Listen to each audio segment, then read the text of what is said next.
Thank you, Irma. So, welcome everyone. Again, we really appreciate all of you being here today. This is a Latinx Heritage Month, aka also known as Hispanic Heritage Month. This is a national celebration that honors the cultures and long history and the contribution of Latinos in the United States. And so, we're really excited to have Armando Vazquez-Ramos here today. So Armando, as he's known to most of his students, El Profe, um, is a retired California State University Long Beach Chicano Latino Studies Department instructor. He is currently the president and CEO of the California Mexico Center Studies, and he is also a lifetime advocate of the Chicano Latino movement, of the Dream Undocu movement, and ethnic studies advocate. So again, we are really, really pleased to have him today to share with us his knowledge, his extensive knowledge on the Chicano movement and specifically the 50th anniversary of the Chicano Moratorium and the impact that it has created still today. So without further ado, I introduce to you El Profe. Muchísimas gracias, Rosa. I want to thank you and I want to thank Cerritos College for this invitation, and I hope that this will contribute to this wonderful celebration and promoting more and more knowledge about our historical but also contemporary issues that we're facing today.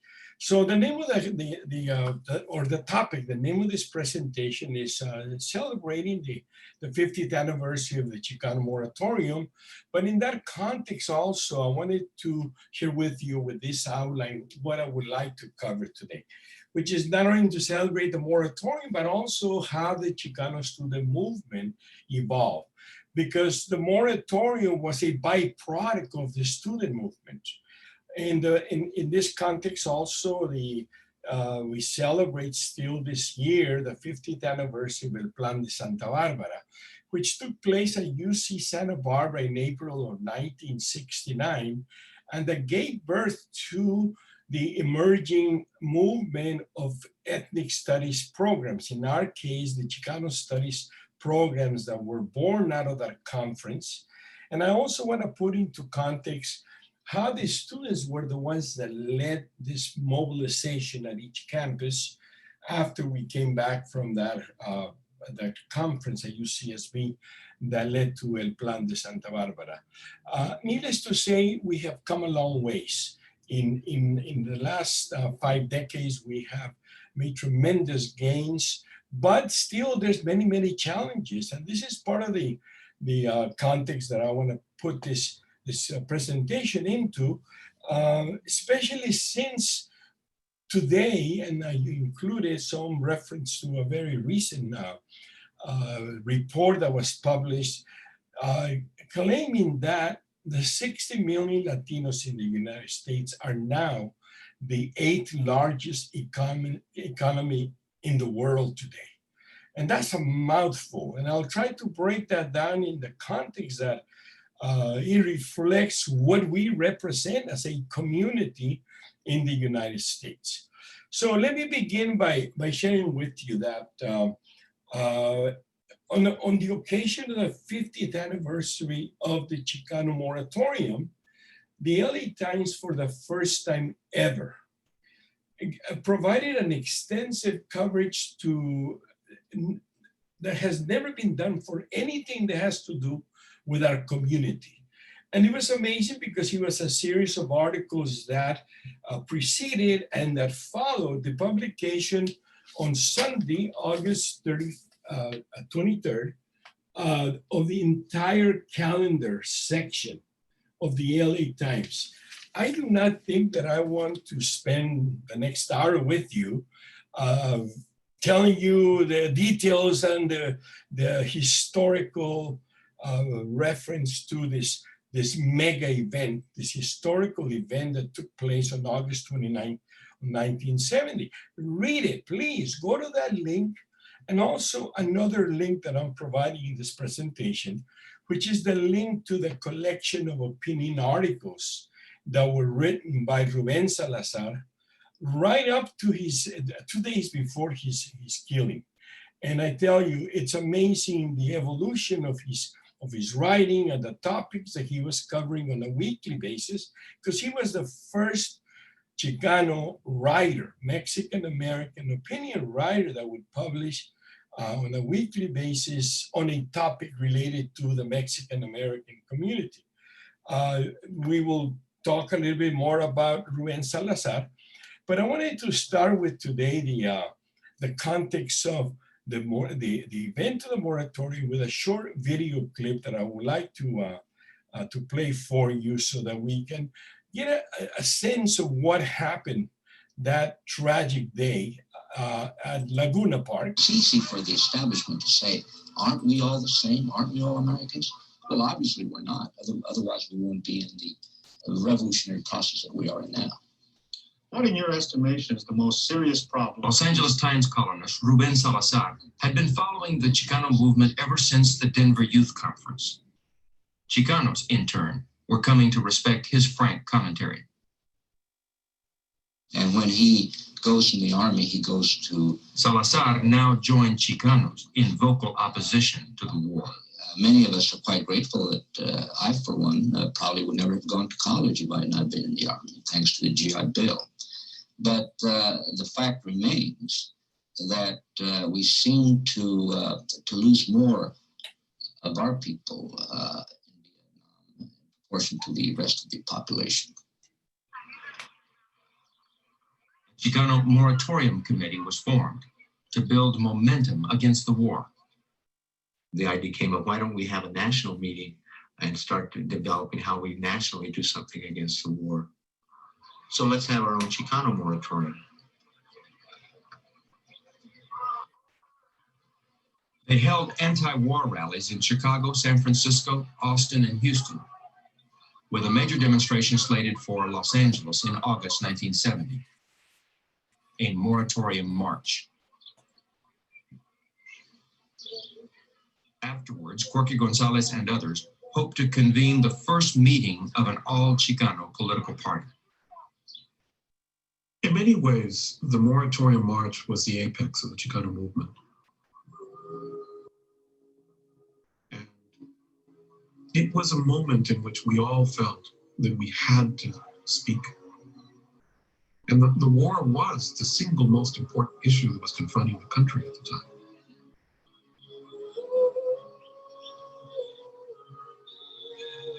On August 29th, 25 to 30,000 Chicanos gathered in Los Angeles to protest the war in Vietnam.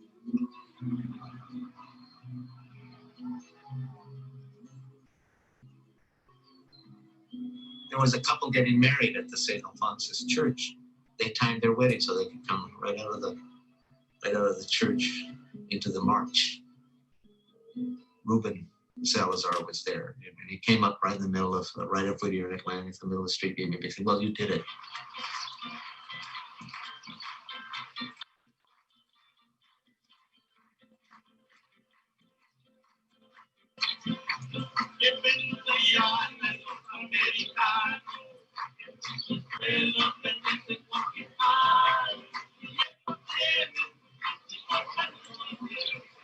After a 4.5-mile march, the demonstrators gathered at Laguna Park.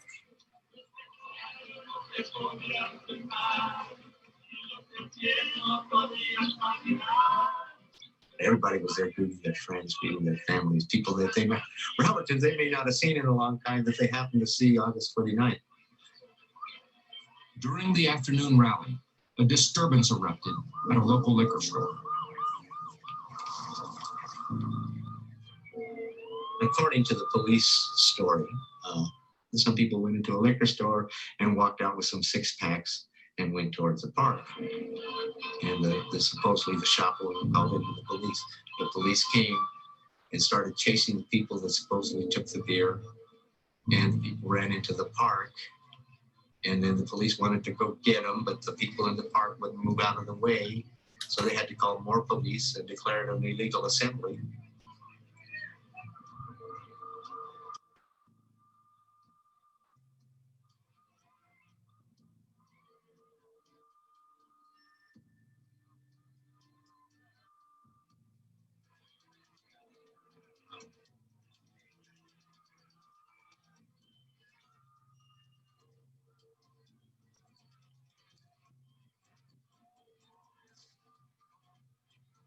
That was their pretext that they used, to break up a demonstration of 25, 30,000 people against the war in Vietnam and in East LA. So you had a panic, you had a stampede, a human stampede.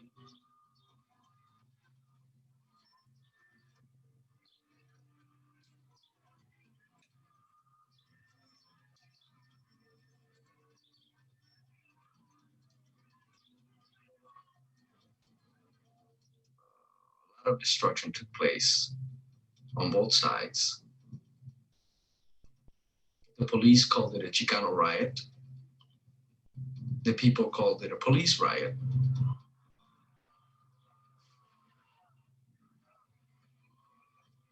Demonstrators found refuge in nearby homes or in local businesses as police forced people out of the park and into the streets. I was in the restroom with little children that were there. They were very scared. They were crying. The mother had never seen such a thing.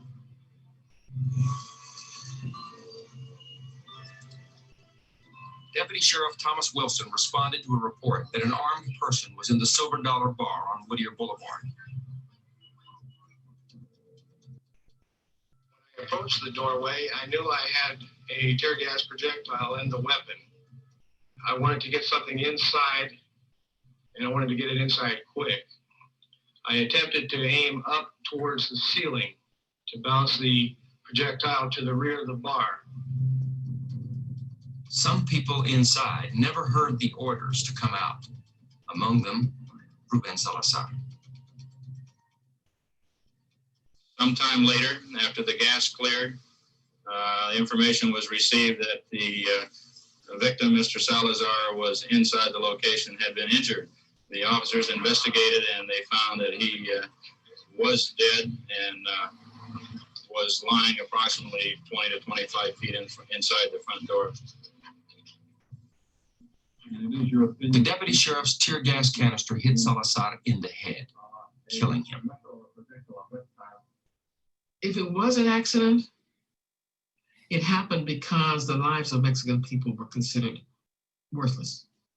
So that you could fire a huge tear gas projectile into a bar, a public place, and not worry about it. It happened that took off Ruben Salazar's head. Chicanos mourned the loss of a friend and their only ally in the mainstream media. The death of Ruben Salazar had a profound impact on the Chicano movement. I think that the sheriffs, proved the point that for the Chicano, the war is more here in the struggle for justice than over in Vietnam.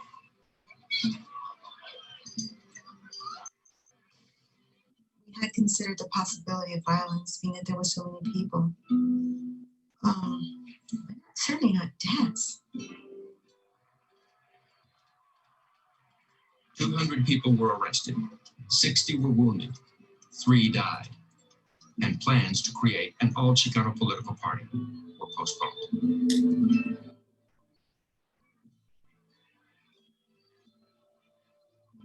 We've lost a certain heart.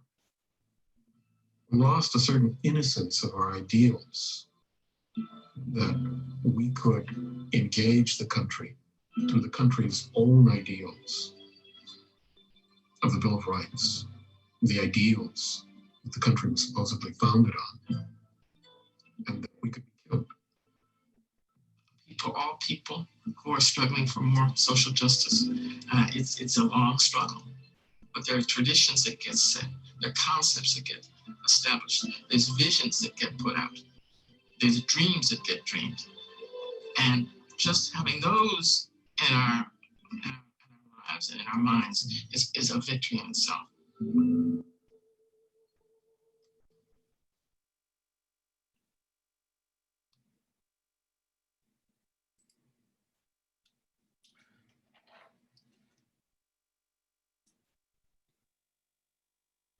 It definitely makes you think. And for me as a participant in that era, it's still bone chilling to watch some of the violence, the repression.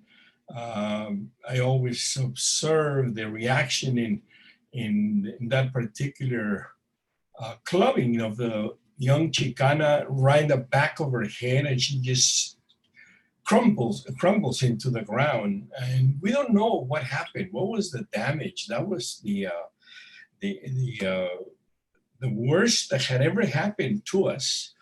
And certainly, we were not the rioting type. We were not going to either vandalize or loot or create destruction. We were celebrating. And I think that in that relationship, it was the apex of that Chicano movement that was coming out of the universities, out of the walkouts. And this particular history, or this particular incident in history, uh, energized us, but also radicalized us.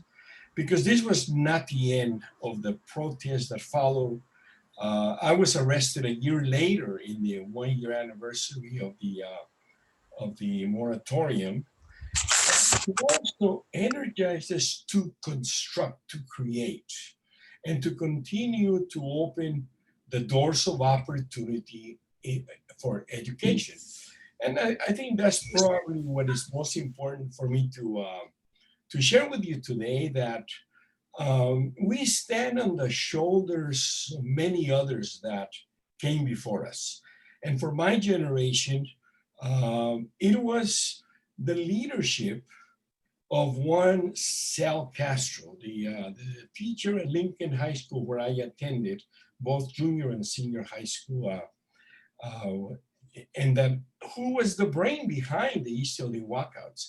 He did not force students to lead this protest movement in 1968, but it was the pioneering leadership of those students, that generation. And I had just graduated from Lincoln High School. I graduated in the winter of 1967, just at the point when the EOP program was established at Cal State Long Beach by Dr. Joseph White. He personally recruited me out of Lincoln High School because he was going out to Watts to recruit African Americans. He was going to East LA to recruit Chicanos into this new model program called Educational Opportunities, which we're all familiar with now, right? We have an EOP program in every Cal State, in every UC, and in 113 community colleges in the state of California. But then all over the place, all throughout the US, there has been programs created around that model of providing a window of opportunity for those that may not have the qualifications or have had to overcome challenges in their lives.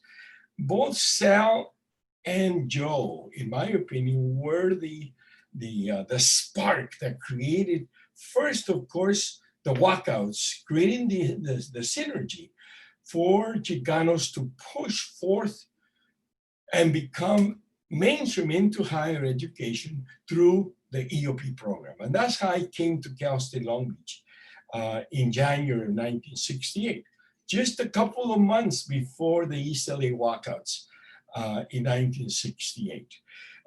That role or that participation now as a college student in the walkouts opened my eyes, gave me the sense that we had purpose. And of course, that Sal and Joe White's impact was like a stone thrown on a pond.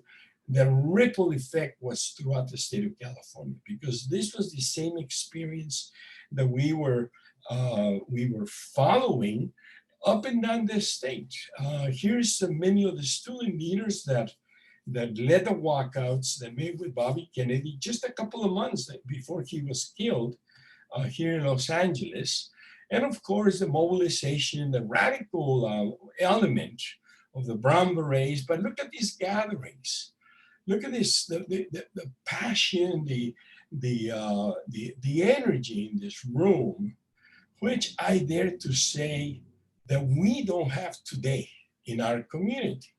which I would dare to say that we don't have student mobilization as much as it should be, because we were relatively a handful to today's thousands of Chicano and Latino students in the colleges and universities. Now I'll touch on that a little bit more. But the energy that came out of this leadership, and look at this image, Freddy Resendez on top of a car, preaching to the masses in front of Lincoln High School. And of course, this mobilization for the walkouts was a 3-week process, 3 weeks of walkouts. And of course, this did not take place on the Lincoln High School. It took place at Garfield and Wilson, at Bellman, 16 high schools and junior high schools that went into the first strike, the first mobilization as such in the history of our community. So I wanted to make reference to that because many of us that were coming out of the high schools by 1969 had formed different organizations, from UMAS, United Mexican American Students, to MESA, MASO, MASC, Mayo. Everyone had different organizations, and we came together in April 1969 at the University of Santa Barbara, where the concept of creating a unified student movement, un movimiento estudiantil, no longer an organization, no longer a club, but rather organizations of students in higher education up and down the state that created this movement known as MECHA. And also where this conference, there was a blueprint that was created to promote the establishment of Chicano studies departments. And that's what we were challenged to do, because at our campuses, we were just opening the doors to students coming in, but we had no history of Latino, Chicano, Mexican American faculty or administrators at that time. So it's needless to say, been 50 years, and we need to celebrate also that we have come from almost total exclusion to now a majority in the state of California. This Chicano Latino population and the enrollment demographics, which I will cover in a couple of minutes, it's just daunting. And of course, it has to do with the population explosion in California. We are now close to 45% of the state's population. We will be the majority. We will be not only the largest, we will be more than half of the state's population. And this is why the enrollments in higher education at all levels continue to swell. And I will go into that in a minute, but also we need to remember that these educational reforms come from the walkouts, and the increased enrollment as well as the graduation rates and the leadership roles that have not come out of these universities through professionals in every field of study are grounded with EOP, are grounded with the Chicano student movement. And of course, we celebrated also just a couple of weeks ago the naming of the first Chicano Mexican American chancellor of the entire CSU system. Now president of Fresno State, Dr. Joe Castro. And let me tell you, this is groundbreaking because I believe that he's someone that has come from the humblest. He's a third generation Mexican American, and definitely by his work in the UC and with the Cal State system, he knows what's in front, what's the challenge. So where we're at today in terms of our role in higher education is just so impressive, but at the same challenging, because this enrollment boom also requires planning for the future. And even though we already have literally generations in the last 50 years of graduates in the labor force, we still have much more to do in terms of increasing the number of Mexican American, Chicanos, Latinos, as well as the level. We are still not represented in proportion to the size of our population statewide, as well as the student population. So it is so important for us to teach about this background, about this history.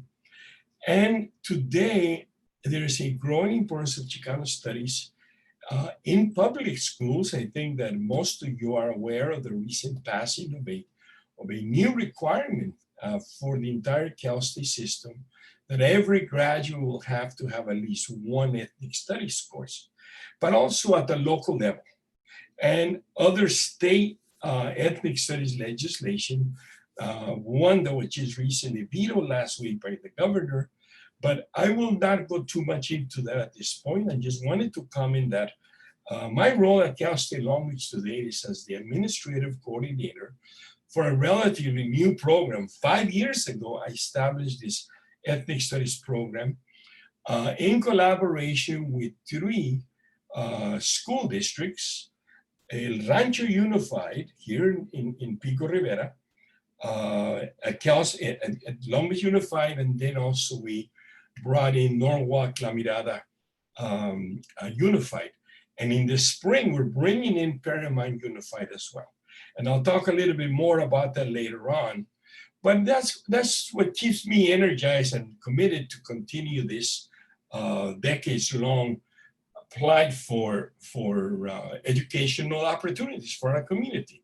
Now, if you pay close attention to this chart, you can see that we still, in the Hispanic column, Hispanic and Hispanic, we can't discriminate.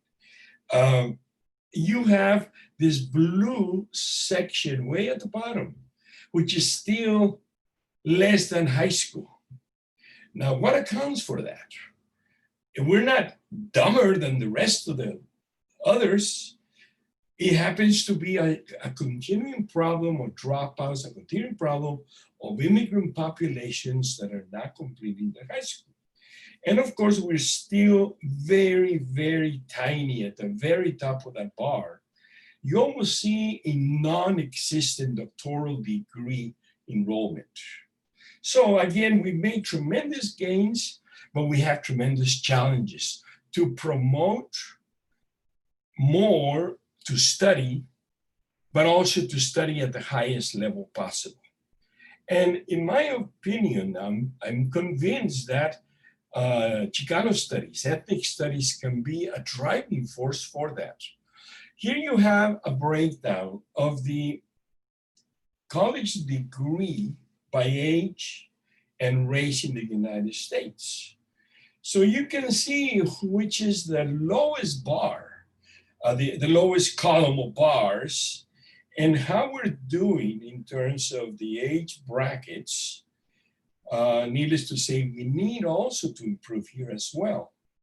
And what we're doing extremely well is with the increasingly overwhelming enrollment of Latinas, Chicana females in comparison to the Latino male, which is almost 2-to-1. And I don't have a chart for that. I wanted to share this from another presentation on how our population has grown. And this is just the Mexican origin population. That in 2016 was about 36 million. Today is more accurately in the range of 40 million Latinos of Mexican origin. In other words, 2/3 of the Latino population is of Mexican origin. And in my opinion, we need to continue to push this on the other side of the border, because in Mexico, they have never thought about Chicanos. They don't research, they don't publish, and they don't teach about the Mexican population in the United States. Una nación mexicana en el exterior. 40 million Mexicans today are in the US, are larger than most Latin American countries and most countries in the world. And this will connect also with the economic data most recently published about the economic power of the Latino population as a whole in the United States. But you can see how this has grown in terms of enrollment of Latinos in the United States. We are, as of right now, pushing probably 3.5 million Latinos in the US in higher education, which is, I mean, is flabbergasting because when you think about it, this is why we're replacing those professionals in the workforce, as well as at the lower level of employment and those jobs that nobody else wants to do, which is the immigrant population. But in terms of Latinos in higher education, here's a pretty good reflection of the makeup of Latinos in higher education 3 years ago.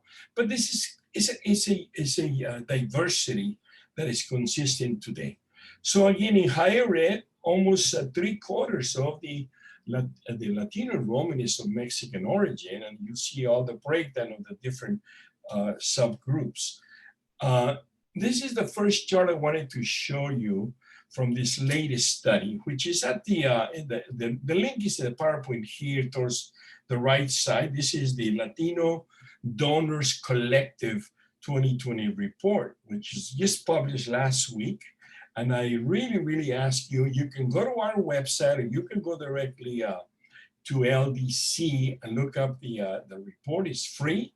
And it's a 40-page analysis of the Latino economic impact. But here's how this graph reflects the growth in, in educational attainment. In other words, BAs or higher in our community.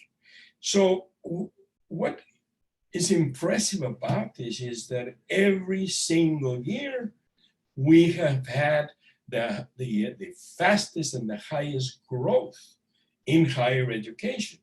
So we are not lagging, our population continues to grow. And that's where the challenge becomes even greater. But undoubtedly today, this workforce has the economic, consumer, and production power, otherwise known as the gross domestic product, of the 8th largest economy in the world. Now, it's a mouthful because you go, wait a minute, this is larger than the economy of Mexico, right? This is larger than the economy of many, many other countries that are not even on this top 10. But we're not in bad company there, right? Just behind India, France, Britain, Germany, Japan, China, and of course the United States. So think about how empowering this is for our community to know that we have so much human potential, that we have so much expertise, and that is part of this next generations of students in higher education. Now, this is to me probably the most important support for that argument, because as a gross domestic product growth, we are in third place. In other words, our economic growth is growing faster than any other country other than India and China. 60 million Latinos have that kind of GDP, just behind two economies that are in the billions of population. So again, this is to just put into context in a contemporary way how this reality is what we need to continue to teach about. I mentioned already how the recent passage of AB 1460 will require, beginning next year, fall of 2022, every graduate will be required to take at least one ethnic studies class. And when I started the Long Beach Ethnic Studies program It was started first at Rancho Unified because they passed their own requirement. As a board, every district has the authority to create new requirements, and they were the pioneers. Undoubtedly, now there's maybe over 30 or 40 districts that have followed that same path. But we were waiting for another bill that was vetoed last week, AB 331, that would create a standard curriculum. And that has been bogged down by very, very complicated politics. And quite frankly, in my opinion, it's a bad bill. It does not have resources and it does not have enforceability. It is not mandatory. But I want to continue to move on because what we have created at Cal State Long Beach is a college credit ethnic studies program that is offered on Saturdays. And not even though I'm retired, this is the only connection that I have as the administrative coordinator, but we have not completed 5 years. And as I mentioned, we started with 3 districts. Now we're going to have an additional district, Paramount, that will come into the spring. I invite you to view this short documentary that my organization also produced. You can go to our website, or you can click on the link if you get this presentation. But truly, El Rancho has led this revolution right here in our community. And now we have also down the street from Cerritos College, Norwalk, La Mirada Unified involved in the program. This is the other program where we blew out the concept of a Saturday academy because the former the superintendent committed, after a little bit of resistance, committed to fully fund this program for 12 classes every semester. You know the size of that? I mean, we're talking about 350 to 400 students every semester. And in 5 years, we have had more than 3,000 students that have participated in this program with all 3 districts combined. So again, I invite you to check out this particular documentary. And so I want to just begin to wrap up here with the concept of the Miss Madrigal, can you please mute yourself, or Irma, dile Irma to mute everybody. Okay, so why expanding ethnic studies in the U.S. today offers the opportunity to educate all sectors of society. And ethnic studies as a movement is rapidly growing in a similar way as how in 1968, 1969, the push for ethnic studies programs in the universities began to take place when we had a voice, when we had students that became part of those institutions. So I'm convinced that teaching ethnic studies in K-12 today can reverse this nasty racism and the anti-immigrant attitudes that have been created under the Trump administration. And thank God, I think that we may be over with that soon. I don't mean him, I mean the administration. Now, I don't want to wish him bad.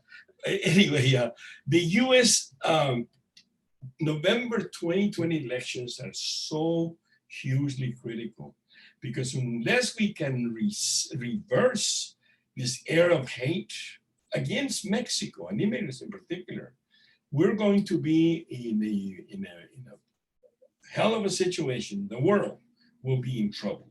And of course, we're looking at fundamentally also the problem, the resolution of the status of immigrants in general through comprehensive immigration reform, and in particular the legalization of dreamers, which are both topics for a different conversation.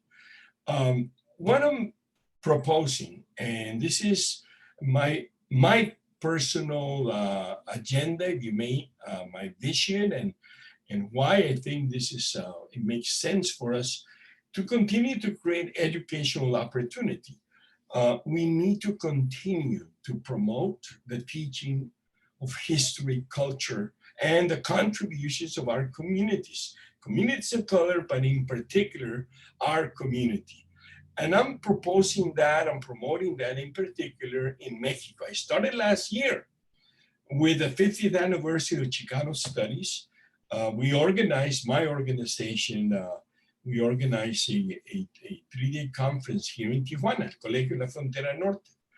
And we're continuing to celebrate this 50th anniversary of Chicano Studies by promoting Chicano Studies in Mexico, but also throughout the United States, now that we're dispersed throughout the country, but in fact, also in Canada, where we have a growing concentration of Mexican Americans and Central Americans, Latinos in general, that have ended up in Canada. You have heard the term Chicanadians, haven't you? No, you haven't.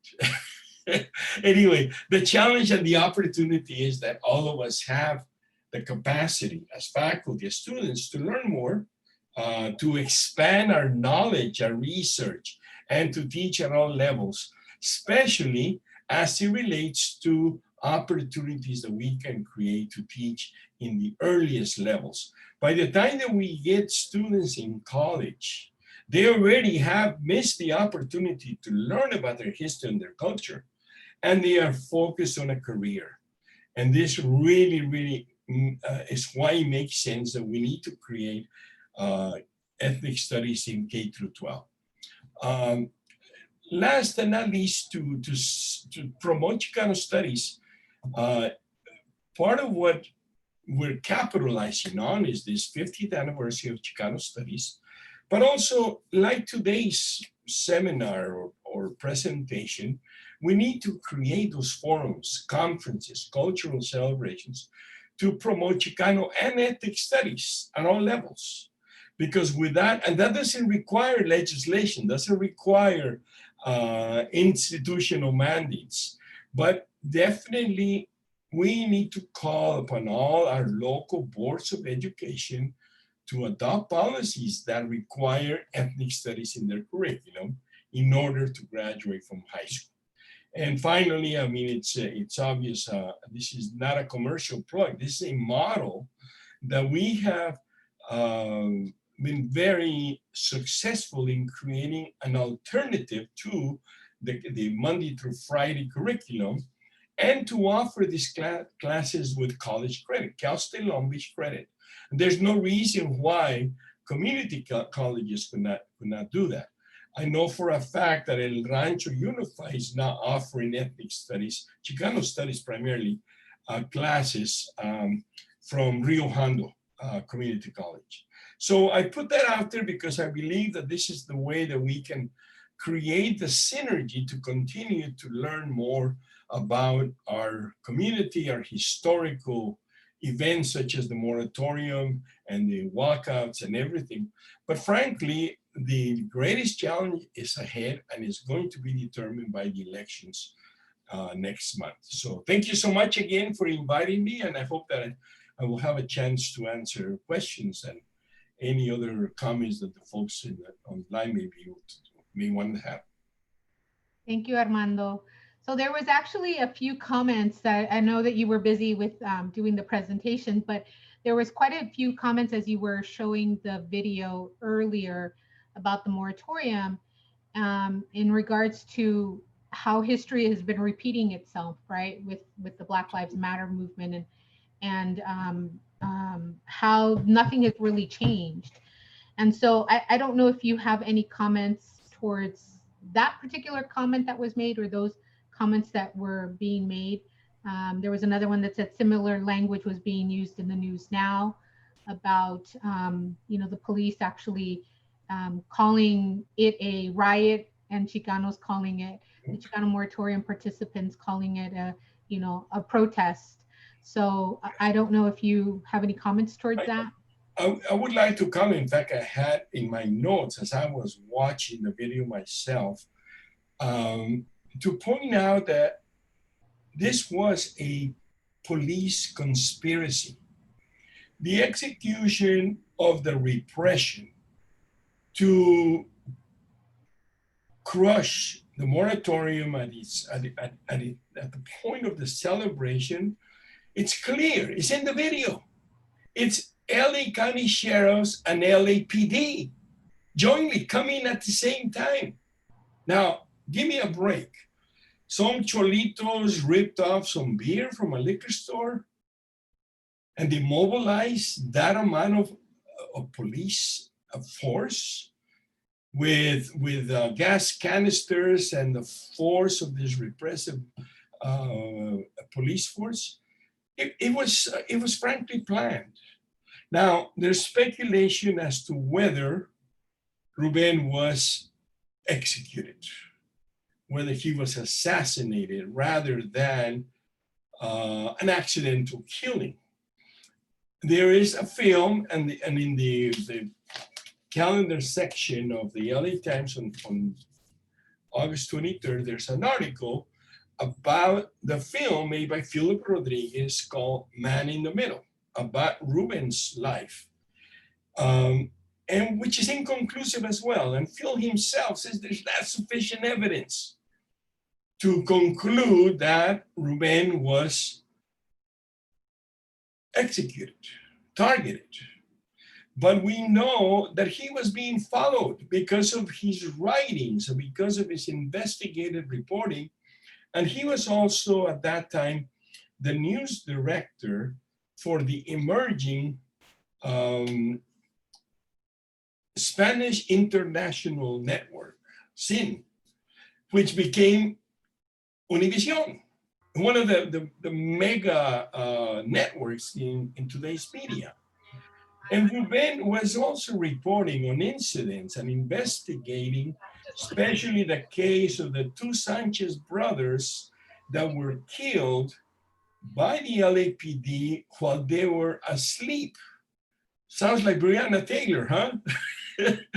And of course, you know, did we rise up? In fact, we don't need to go 50 years ago. Did we rise up when Madrigal was killed by sheriffs here in Southeast LA? No, we don't have that culture or that response. And maybe it's better because it doesn't necessarily make things better. I think that to some extent now we need to make change through the ballot box. We cannot have another 4 years of this nightmare. And I'm of the opinion, frankly, that Mr. Trump is doing himself in. And not only because the polls now have him 14 points behind, because the man is really sick. He has always been mentally sick, but now he is sick of the virus. So we'll see how he can navigate through that. But I tell you, I continue to say that el movimiento, in reference to the Chicano movement, el movimiento ya no se está moviendo. There isn't that energy that came out of this tragic event at Laguna Park, now known as Salazar Park, this repression. So yes, I would reverse the question on those that have asked or commented, it seems like history is repeating itself. Well, what are you doing? What are young people doing about responding to this continued oppression and repression that we're going through? And I don't need to enumerate all of the police beatings and incidents of brutality. It's going on every day in our community, at the border, the detention of children. What have we done about that as a community? And of course, the suffering of the highest number of people dying from coronavirus. Again, it is wonderful that we have come such a long way, that we have accomplished so much in higher education and economically, that our community represents such economic power worldwide. But as a community, we are still going to see probably 20 to 25%, if not more, Latinos, those I would call Latinx, voting for Trump. What do we do about that? And almost all of us have one of those in our families. How do we address that? How can you vote again for someone like Trump that hates you, that hates your people, your community, who you are? Why? Because they're afraid of us and this massive invasion of Latinos that has taken place. That's the real fear against our community beneath all of this hate and racism coming out of the White House. So activate, organize. Yes, it is repeating itself. And the collusion between LAPD and sheriffs is not new. And it was a targeted, going back to my beginning remark, it was a targeted conspiracy by law enforcement to repress that march.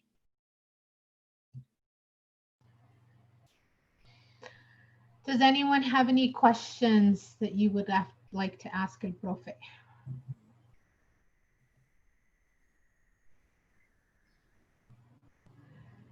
Ya los espanté. ¿Qué pasó? ¿Qué pasó?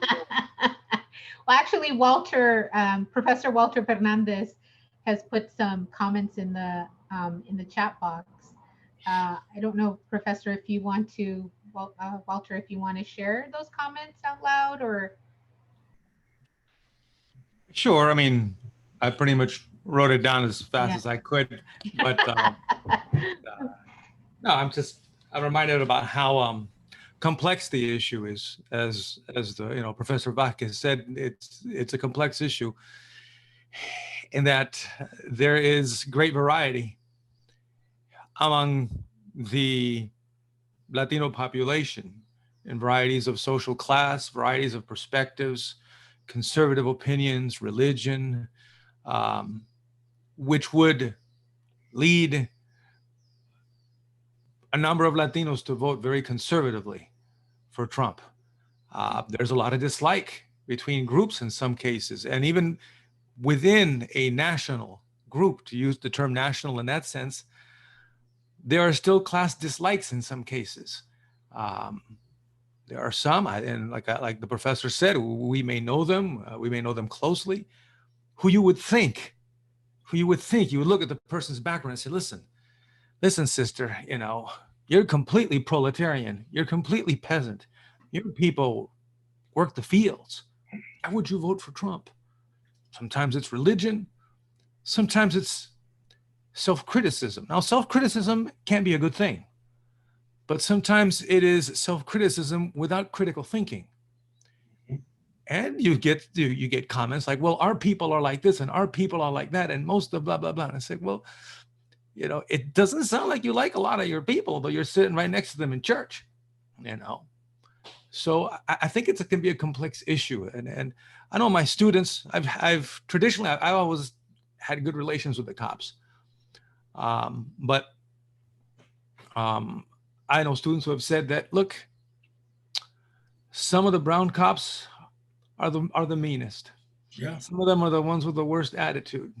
Yep. Some of the ones, that pull over a brown student, and some of them come off with the same stuff. So whatever's going on, whatever values and attitudes, it's complex.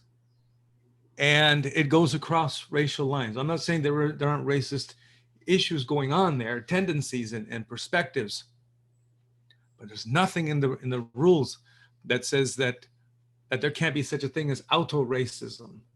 And I think in some cases it may be an issue of police perspectives.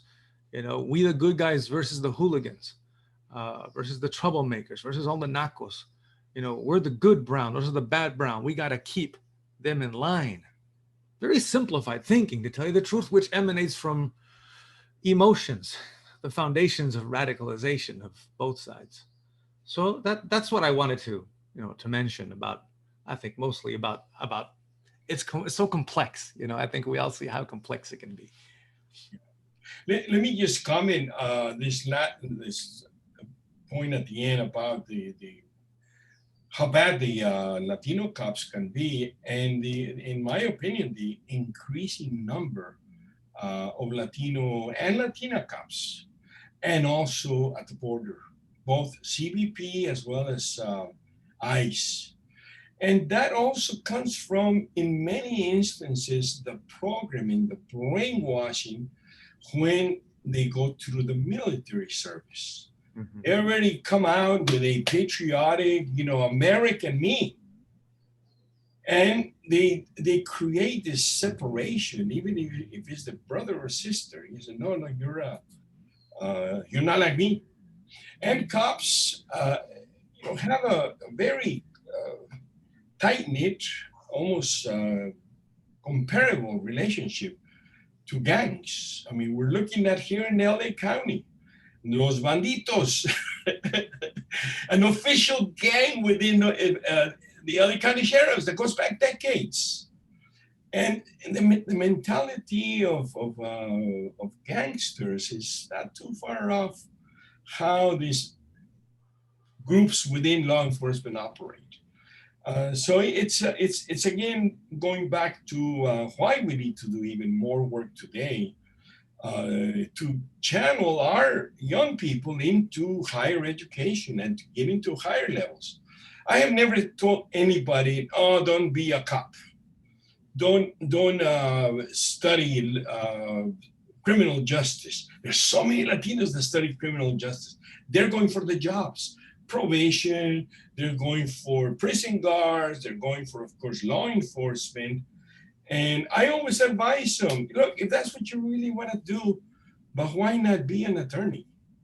I mean, beyond being a cop, there's many other aspects of law enforcement that we need to have representation at the bench as judges. But again, this is part of the excitement that comes from the culture of looking at these cop shows or the programming that happens with peers or through peers. But the lure of going to law enforcement because you have already the GI Bill. You come back already programmed from being in the military and cashing in your benefits. So it's not something that we can or should block, but avert through proper channeling into other fields of work other than what seems to me the attractiveness of being the cop. Because you grow up wanting to be a cop or a fireman. Firemen are great, but there's a difference in terms of public service. And I have never met a cop who doesn't have a cop mentality. And I have cops in my family. And probably Trumpers too. So it is a very diverse community, and it is in terms of the attitudes, the conservatives, it is religious based, people that are against abortion, are against gay marriage, that are against certain values that we have in our community, in our society. But also is regional and is national origin. I don't need to tell you about the Cubanos. The majority of them are very, very conservative. And they're close-minded because they have not evolved from their condition of being the most privileged refugees in the history of the world, right? But they still have a mentality that is, anti-socialist. And Joe Biden is socialist. And, it's like they're still digesting the world in the context of archaic ideological battles of the 60s and the 70s, which are not real today. So it is a very complex issue. Another topic. Do you have any other questions? I had actually a quick comment because I was thinking about the statement that you made, and you said it in Spanish, el movimiento ya no se está moviendo, right? The movement isn't moving. And I've heard and I've read different articles and listened to different podcasts where there's this sense of cultural amnesia, right? That we've forgotten where we've come from, that we've forgotten what we've actually fought for. But I'm going to challenge that and say that, as somebody who is much older than the students that I work with, I don't think that they've forgotten. I think that they've never new, right? They've never known. And so how can we blame them for not moving, not creating, not becoming social advocates if on our campuses or in our high schools we're not teaching the history, we're not teaching the impact that it's created. And so they're learning from a whole different perspective. And so, yeah, el movimiento no se va a mover. The movement isn't going to move because there's nothing there. They don't see the history, they don't see the connection to right now or to their future. So whose responsibility is that? And personally, I take it as my personal responsibility. That's why I get so involved every year at Cerritos with hosting these kinds of events, because this is the one time that I can create an impact for the entire campus community. But I think, all of us have a responsibility in some way, shape, or form. So whether that's, sharing that information in a class, or inviting them to an event, or I don't know, having a conversation about where they see themselves. So I just wanted to kind of bring that comment. Let me respond to that, and something that I mentioned in the presentation, that the election in less than a month is crucially important. It's as if our lives depend on it, across the board. And that cannot be said enough or loud enough. We have to get off our ass, because that will be a defining moment, and we may end up in a civil war kind of conflict if we have extreme right-wing supremacists that begin to shoot or to repress civil and peaceful protest. This could go on for literally 3 months. And also, the fact is that the only way to get the president out of office is going to be a tsunami of votes that will overwhelmingly get the message across that the people have spoken and he has to go. We know he's sick. We know that he's going to do anything possible, and there's enough people surrounding him. The Republican Party has become Trump's party, and they will do whatever necessary to stay in power.